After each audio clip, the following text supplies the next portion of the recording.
lot of pictures in the lecture because this is a concept that's really hard to understand just in an anatomy fashion.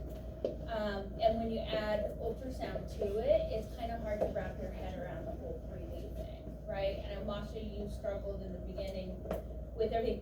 And, you know, I told Masha, I was like, it'll come, you just have to scan. And I promise you guys with this, the more you scan with this, the more you will understand it in a sonographic way. For now, let's focus on the anatomy part of it. And I did give you guys sonographic images though throughout here so that you could go back once you do understand, put it all together and have everything in one place, okay? So, let's start here though. We've got, this is our uterus, and then this is gonna be the vaginal canal. Here's the bladder, here's the rectum, and so what we're going to try to wrap our head around is the bladder, the anterior, which is where the bladder is housed, and the posterior, which is where the rectum is housed.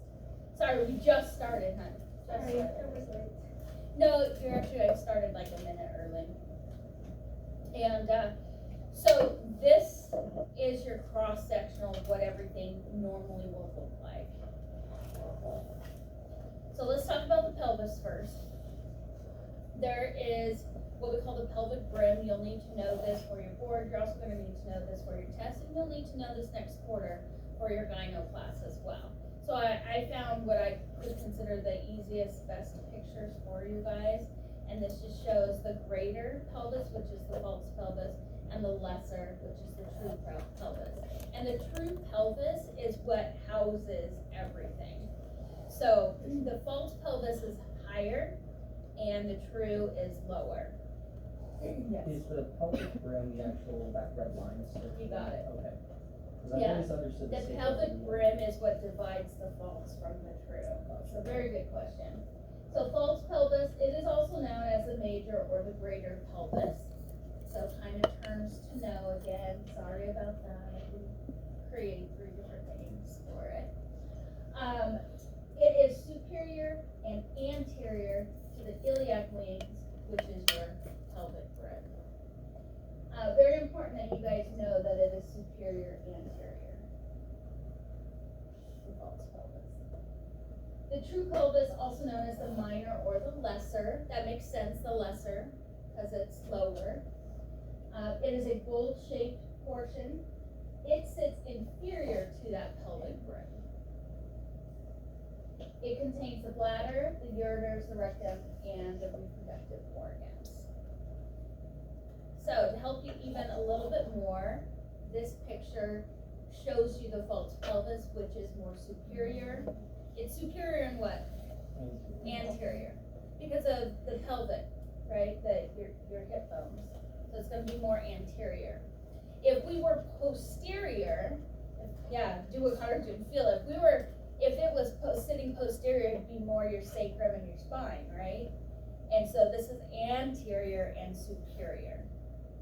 That's going to show up everywhere. So need to know that. And then the true pelvis, of course, right here, is below that pelvic brim. And you guys will go into more details about this again in Rain's class and next quarter. Pelvic muscles, the ones that you need to know are right here. So I, again, just wanted to find really good images for you guys so you didn't have to go and search them. And this shows very clearly your psoas major muscles. They originate at the lumbar, which is right here. And they run inferiorly. And they're going to insert here at that lesser, at the femur, basically. But they like to always make it harder on them and say lesser. How do you say this? Thank you. You tell I didn't sleep. All right. So the iliacus, did I say that? Iliacus, okay, good. Originates at the iliac fossa and runs inferior. So again, so it's this right here. This right one, and it's going to go inferior, and it's going to attach at the same place there. Yeah, my mom had surgery, by the way. She didn't get to sleep the night before, so guess who didn't get to sleep the night before? And then when I got her home yesterday, or last night, she didn't sleep at all. And usually the medicine that they knock you out, like, just knocked you out. She was wired. I was just like, Emily. So yeah, so forgive me today, on a few things, because my brain is not functioning on full speed. Now the psoas muscle and the iliac muscle, they unify, which means they come together. And they come together in the lateral aspect here, right here. And they become the iliopsoas muscle. And the reason why you guys need to know these muscles is because you can see them on ultrasound. Remember when we talked about the kidneys? And you can see the psoas? Yeah, you're gonna be able to see these muscles when the kidney's sitting up here somewhere. You're also gonna be able to see these, the psoas muscles, in ultrasound sometimes in a transverse pelvic. And so, I gave you guys some more images here. This is just to help you visualize it. But I wanted to show you guys what you're gonna see. This right here is a psoas muscle. Here's your kidney. That's the psoas. And then you can see a better view right here. You see this? So I bet if you guys scanned each other, now in the real world, you're probably not gonna see it very often. But if you scanned each other in this class, you're definitely gonna see that psoas muscle.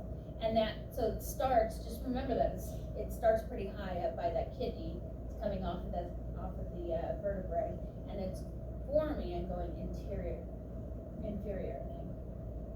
Is there any other muscle underneath this? So you've got this, you can kind of see this muscle here. Yes, Connor? Are we seeing the psoas kind of like long? Yes. Yeah, okay. Yeah, because it is Running traveling here. down, and the kidney's long, Yeah. and the kidney sits that way. Yeah. Can anybody remember what this muscle is right here? It was the lateral muscle, and we talked about it last week.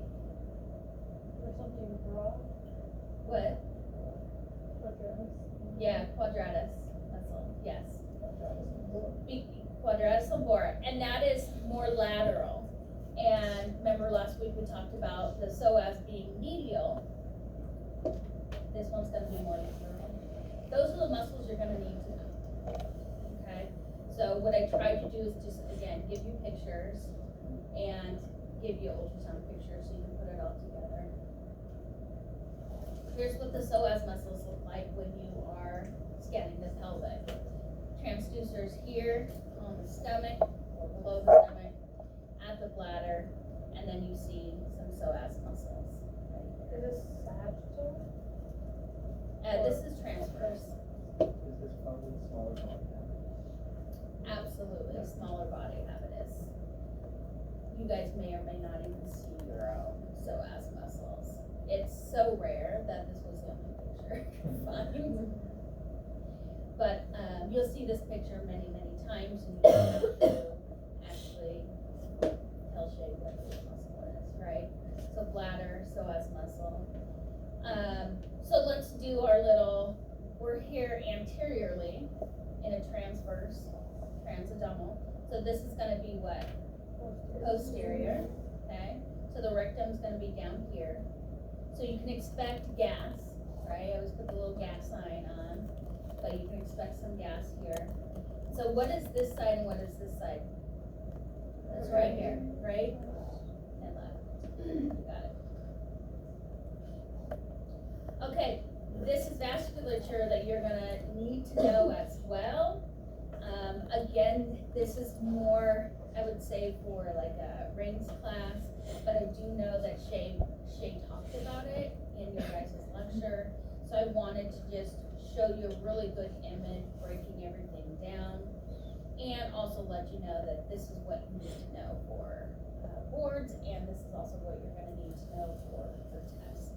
So the right and the left common iliac arteries arise from the aortic bifurcation.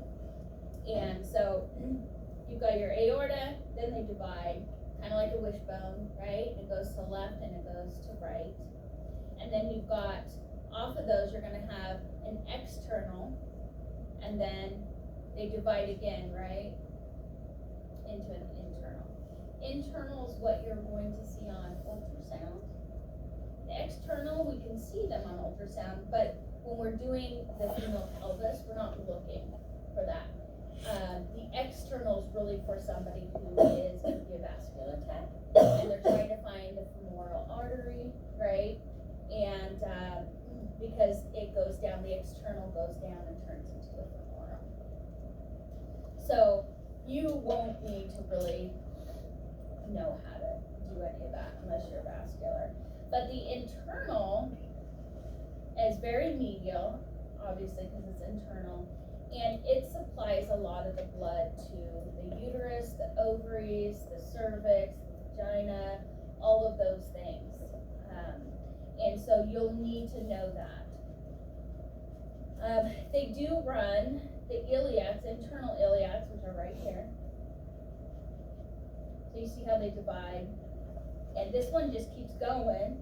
It turns into the external here. This one turns into the internal. And so you can see all the, it's just feeding so much.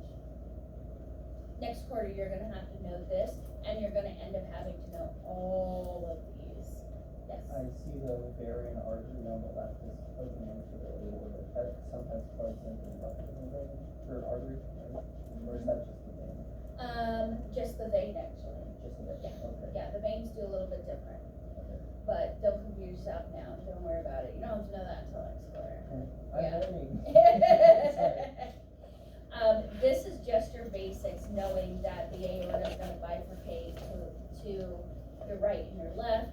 Now we're on the right side here, and then it's going to bifurcate again, and we're going to have the external and then our internal. That internal is going to be shunting blood everywhere here to the female pelvis, whereas the external is going to be feeding that right leg.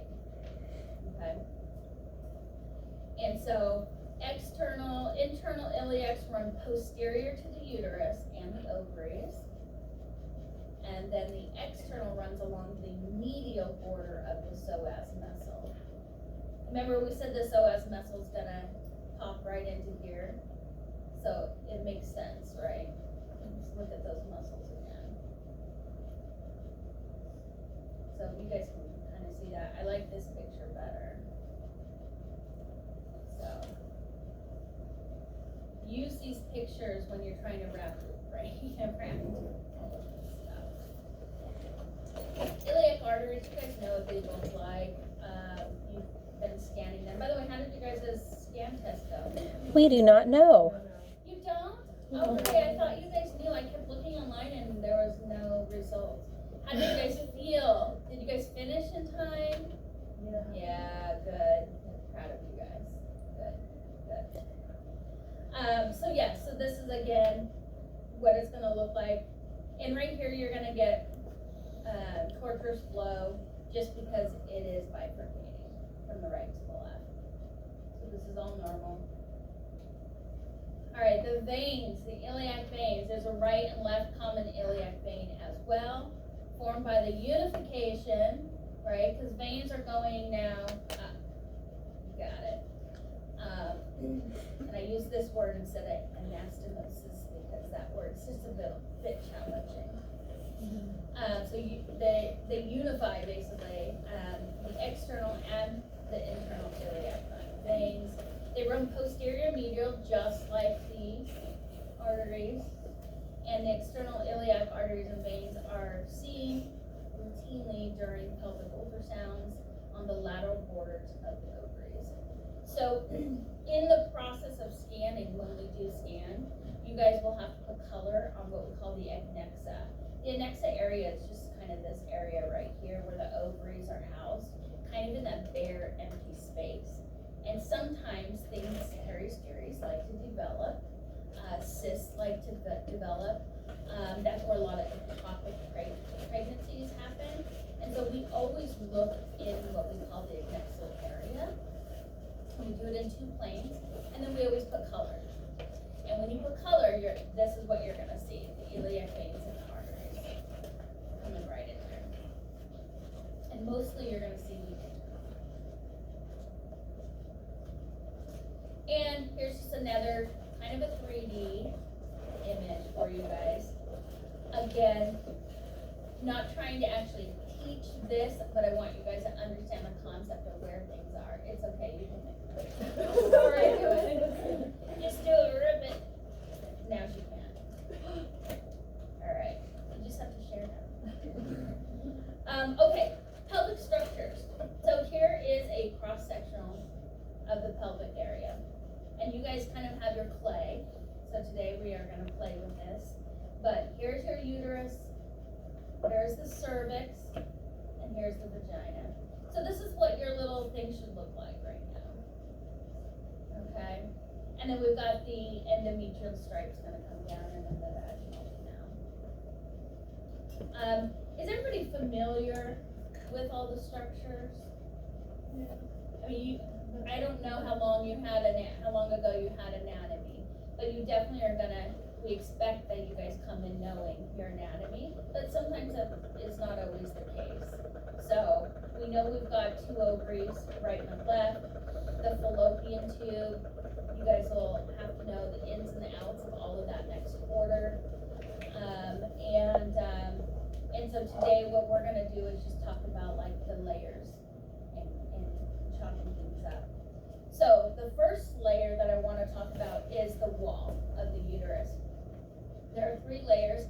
Super important that you guys know the layers because when we have pathology, you're going to need to describe to the doctor, right, where this pathology is. Is it on the right? Is it on the left? Is it in the muscle, which we call the myometrium? And so, or is it in the endometrium? And so the 3 layers here, perimetrium, which is the very outside layer. We also call it the serosa, or serous layer, same thing. In ultrasound, we don't actually call it perimetrium. You need to know that term though, for it's a test. But we use serous layer or serosa layer because if we find something in that layer, like a fibroid, we're going to say that it's in the serosa layer. So just giving you guys a heads up for terminology what we actually do. The myometrium is interlacing layers of smooth muscle, and as you guys can tell, that is most of the uterus tissue. Now, why would that be a big muscle? Because it needs to contract. Contraction? What? Yeah, you're having a baby. So the muscle is able to grow, expand, contract, right? Just like a muscle. And so most of your uterus is muscle, and we call that myometrium. That is the middle layer. And then the endometrium, that is the innermost layer of the uterus. It's a mucosal lining that actually gets shed every month when a female has her, whatever you guys want to call it. Yes, her menses. Yes. And this gets shed every single month, unfortunately. Sucks being a woman sometimes. Lucky kinda. Yes. So those are the 3 layers, and it's super important that you guys understand those layers. And here's what it looks like on ultrasound. And so the red is going to be the outside. That's your serosal layer. Then you've got your myometrium, which is the yellow, and then the endometrium. And you notice the endometrium stripe, that's what we call it, is, what would you guys say, ecotexture compared to the muscle? Yeah, so it's hyperechoic. And sometimes, if it is not hyperechoic, do you think there is something wrong? Yes. So it should always be hyperechoic. I had one this week that was very heterogeneous. It had fluid, but it also had septations, and it, it was like, yeah, it just didn't look normal. As long as you guys know what normal is, you're gonna survive, okay? Because you just describe, and you'll know what not normal is, right? And then you just describe it. So I was just like heterogeneous, EMS, By the way, the endometrium stripe, we call it EMS, shorthand. So that's how we label it in the ultrasound. And so that's what you guys will do, EMS. It stands for endometrium stripe. Or endometrial stripe. So that should be echogenic. And then the muscle. So in the muscle is where you're gonna find a lot of pathology, and we really call them fibroids. And that's all gonna happen in the myometrium. So when someone has a fibroid removed, they call it a myomectomy. Does that make sense now though? Right, yeah, because it's the muscle, and what they're doing is they're not cutting off the uterus, they're going into the muscle, taking out that fibroid. And fibroids can be painful, and they can grow and be super large. And fibroids always cause abnormal uterine bleeding and pain for women who have them.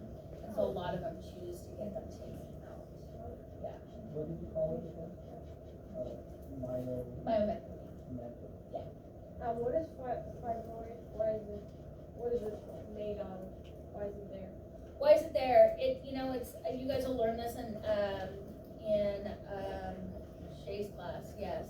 And it's basically tissue, and sometimes it can calcify. It's just something that people inherit, basically. And unfortunately, it's pretty dominant if you are African American. So you have a very high risk if you're African American at getting these. And they think it's linked to the diet. So I don't know, but yeah, any point in life, they just will happen.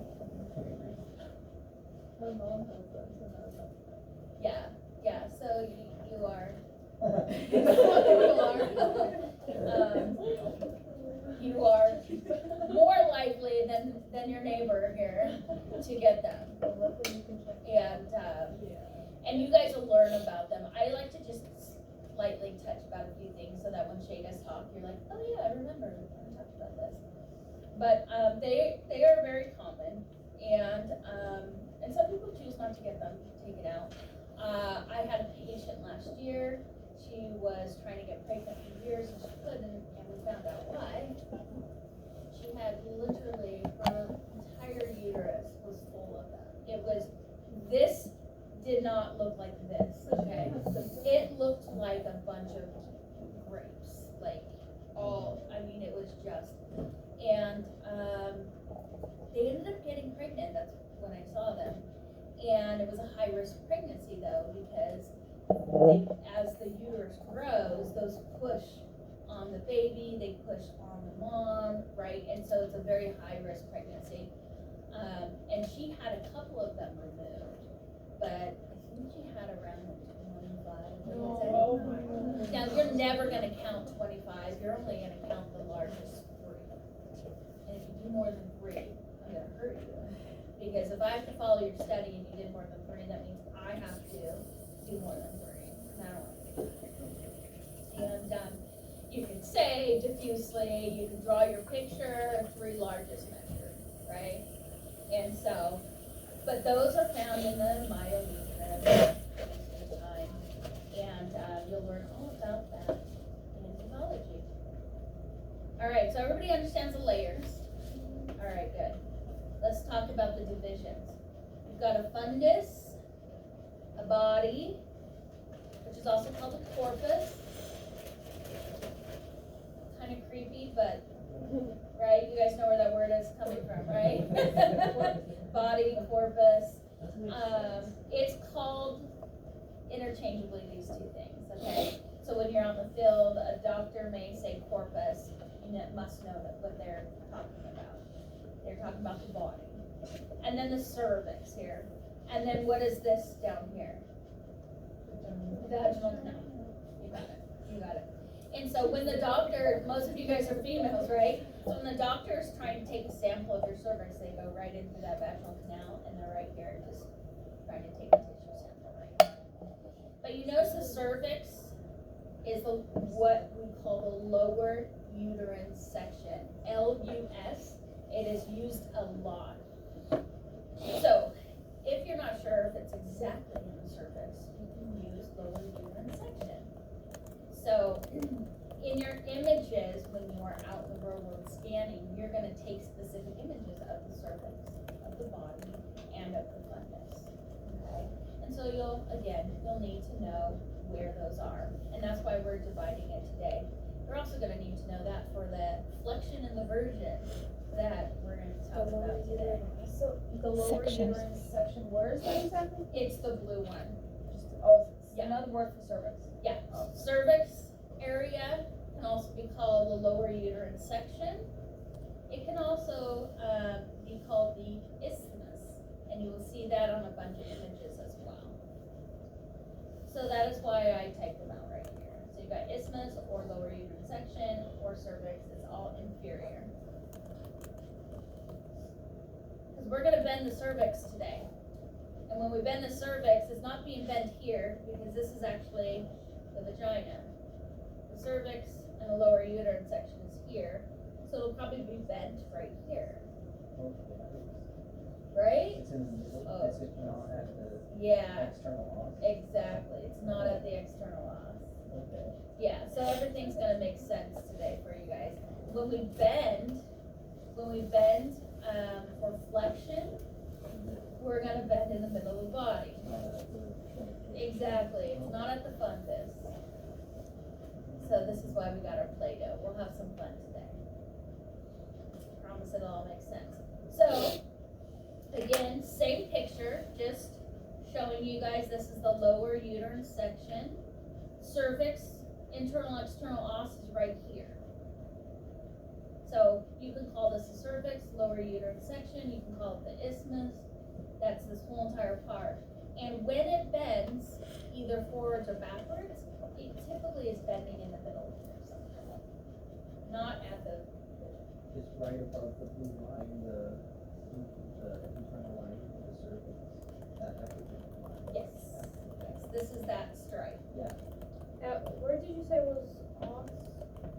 Oh, the external os is gonna be right around here, this area. Internal, external os. You don't have to worry about that for now. That's next quarter. We're just gonna know the basics so that next quarter makes actual sense to you, okay? And so this is the body, also known as what? Corpus, yes. And then this is the fundus. The fundus is just the very tip of that uterus, okay? And it's gonna be very important because if I were here, I'm gonna need to say where it's at. This is where it gets confusing. Is it anterior? Is it posterior? Is it right? Is it left? Is it in the fundus? Is it in the body? Is it in the lower uterine section? So wrapping your head around this can be a little bit challenging. But you made it through the liver, so you'll make it through this. Okay, this is all the stuff you're gonna have to know next quarter. I just put this picture to help you, so that if you needed to know where everything was located, and to give you something to look forward to. Literally, we'll have to know everything. All of the arteries, all of the veins, you're gonna have to know the broad ligaments, all the ligaments. So, but you'll learn them in the right amount of time. But yes, a lot of this stuff will show up on the boards and you'll have tested on a lot of it. So probably my least favorite things to learn because there was so much to it. Okay, another cross section though. All right. So here is our uterus again. This is the vaginal canal, and we got the rectum back here. We got the bladder here, urethra here. If your probe is right here on the stomach, this is going to be your most anterior. So, is the bladder anterior to the uterus? Yes. Yes. And so that puts the rectum posterior to the uterus. Super important that you guys understand this very small concept. So, we're going to talk about it in a few minutes.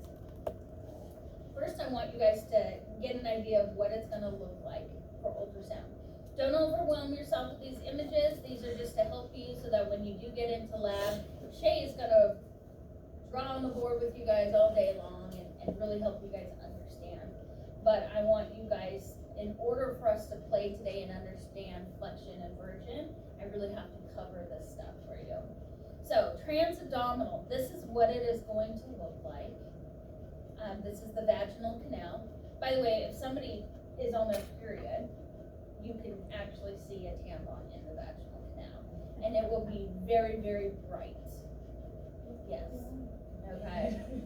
And so when you guys are scanning each other, don't freak out and go, "Oh my God, there's something wrong." Just be like, "They're on their period." Just gonna let them be.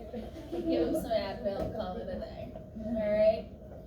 But so this is still vagina, and then here's our lower uterine section and our cervix, right here. Here's our body, which is also known as the corpus, and here is the fundus. This same image on a transvaginal will look like this, except the endometrium is, the EMS is super thick. So they're just different natural images.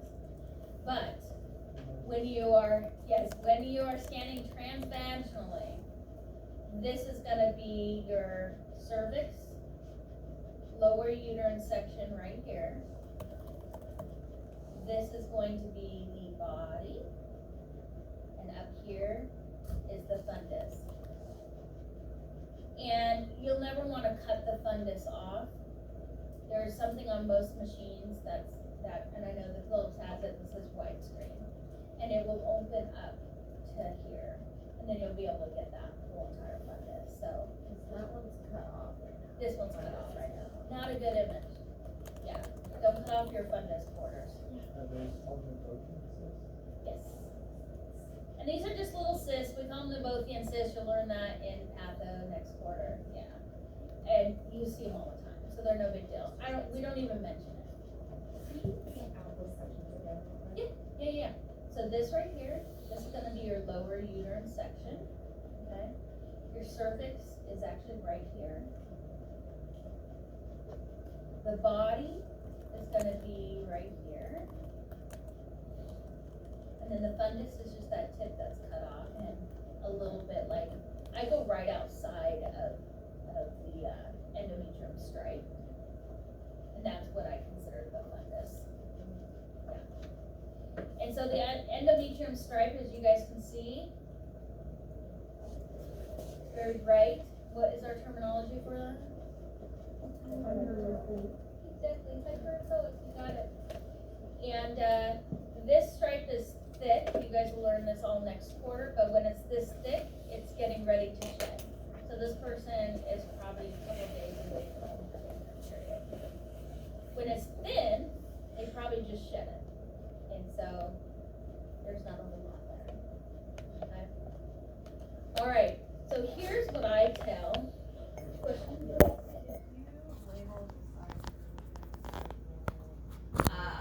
I'm gonna leave that for Shay, because you guys are gonna, otherwise we'll be here for hours. I'm gonna leave that for lab, because I was gonna do it for you guys, and there are a couple images that we can talk about the labels. But this is, I guess, this right here, you're going into the vaginal canal. So they call this caudal, or caudal also means inferior. Yeah. This gets super confusing. That's why I was like, today let's just learn. Let's learn the basics, because this gets very confusing. This one's easy, right? Yeah.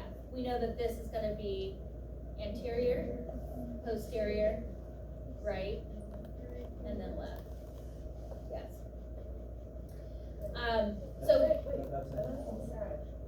Oh, this isn't Sag. You're right.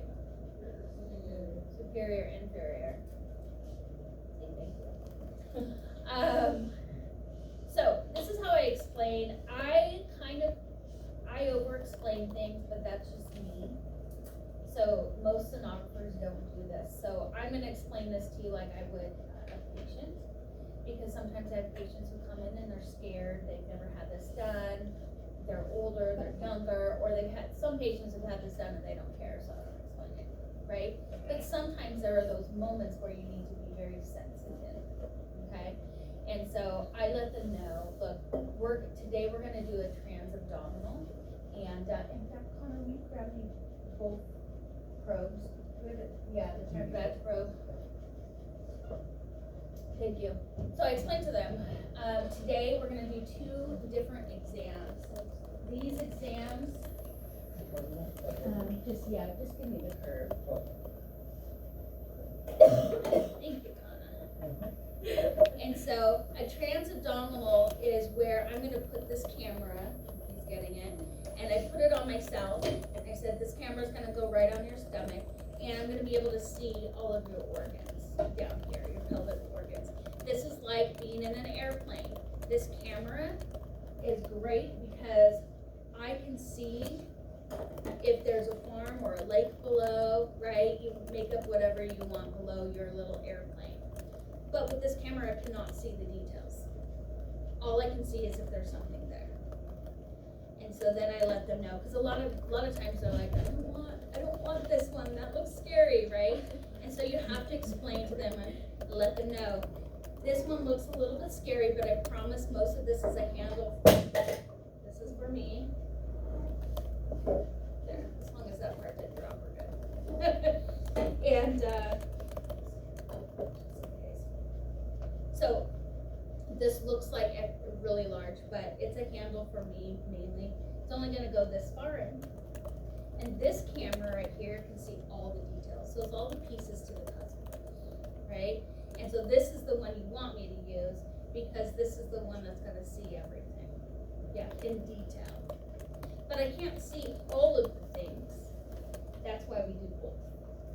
This one's gonna be able to get all the way to that pelvic bone, right? And this one can only go so far in. You can see the ovaries most of the time, but if the ovary's sitting too high, you're not gonna see it. If the ovary's sitting way too low or too posterior, sometimes you're just not gonna see it.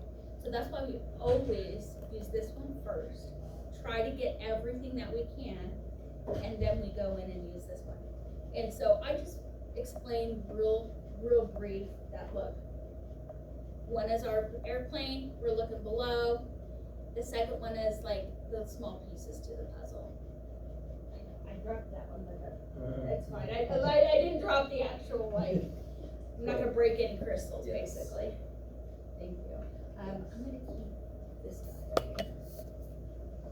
Okay, so I explained. So if you need to remember that, I put my little airplane there, my little pieces to the puzzle for you guys.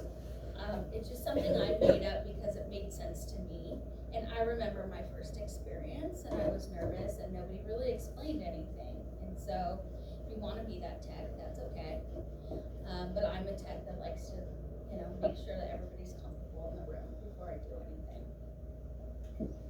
So trans-abdominal, this is what it's gonna look like. This is your airplane, same picture. And you've got your anterior, posterior, and since this is Sag, superior, inferior. All right. So here is your trans-abdominal. This is where we're gonna label for you guys. All right. And so if we're in a Sag position, we know, and I'm gonna have everybody do it, we know if you're in a Sag position in a trans-abdominal, you're right on the stomach. So your anterior, and then your posterior down here. And then a Sag, what will you be here? Superior, inferior.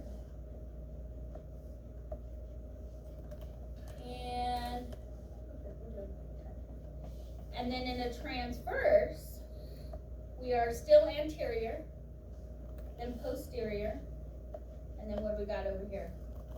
Right and left. Yeah, this is as far as we're going today. Yeah. And what I want you guys to do though, oh, and I want to mention this. You notice this right here. Can anybody tell me what this is? Bladder, because it's anterior, right? And here also, bladder. We cannot see, this is more of a physics thing, we cannot see the uterus or the ovaries unless we have an acoustic window to work with. So guess what our window is gonna be? Bladder. So they must come in with a full bladder, otherwise you're not gonna see anything. Okay? So this is why at scheduling they're told drink 32 ounces of water. So you're gonna have patients coming in and they're like, I'm gonna burst, I'm gonna pee on your table, you know? And some of them can let a little bit out, but I'm not that person, right? So I'm like, let's do this. And so I do the transabdominal scan as fast as I can, but as thorough as I can, and then let them go pee. Because if you had a full bladder and you use this, what's gonna happen? They're gonna pee all over you. And you cannot see anything. If their bladder is full, like unfortunately, I have them go to the bathroom twice. Because when they drink that much water, the bladder starts to fill up. And unfortunately, you may have to take the probe out and reinsert it and have them go to the bathroom because you will lose your images. And so I always tell them, go to the bathroom. Then when you're done, I want you to sit there for a minute. And then I want you to do a squat. And then I want you to try to pee again. Yeah. And then I do this. Okay? So what I want you guys to do right now is draw your images really quick, and I want you to color code everything based on this. I want you to draw the black and white image with pencil, pen, whatever. But then I want you to color code your fundus, your body, and your cervix on this image that you draw. I also want you to label the serous layer, the myometrium, and your EMS. And EMS stands for what again? Endometrial stripe. Yes. So I'm just gonna have you guys draw your pictures, and it might be small, so you can draw it on a piece of paper. But before we move on, I want to make sure.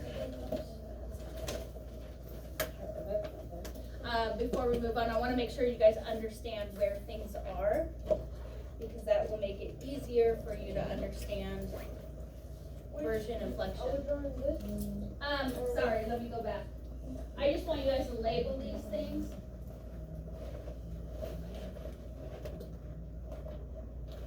There we go. You're gonna draw this. And I want you to put your ovaries in the image. So let's just say the ovary here. And I want you to label your right ovary, left ovary. This is us cutting it, just slicing that uterus. So it's kind of a little bit of a round shape.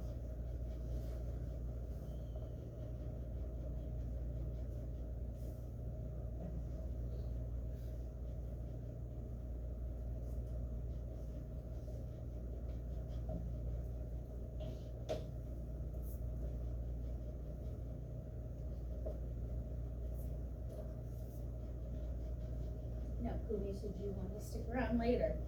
Certainly will help you understand what it's like to do TV and all of that. We just don't have enough time in class. But I'll be here. Yeah. What does birth control like IUDs?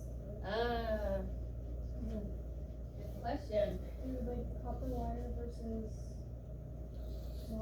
They all pretty much look very similar. Let me, while you guys are drawing.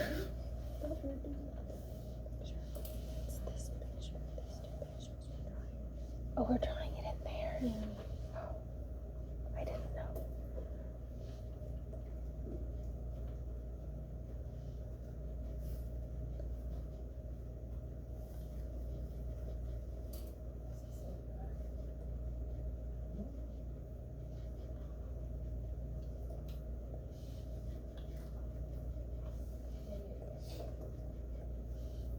There we go. So an IUD is gonna look like this. So it'll be super, super echogenic. And transverse it. in transverse, you should be able to see it here, all the way here. And what we look for is 3 of these little black stripes, and that means it is perfectly in the right place. And so in this image, they only got 2, so they probably showed another image with this one. That's 3.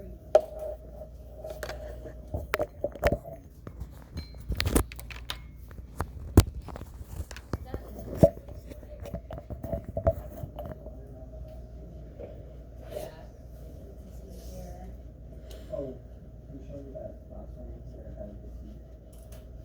So, no, the, no, if you scroll by, it's on the last page. Oh, go back. That one on the left. Oh, yes, it'll look like a T. This is again the. Sorry. This is transverse, but this is a transverse 3. Okay. But yeah, it'll look like that. In a TA. Here's a misplaced one. Right? Oh, wow. Sometimes we can't find them, and guess where we send them to? X-ray.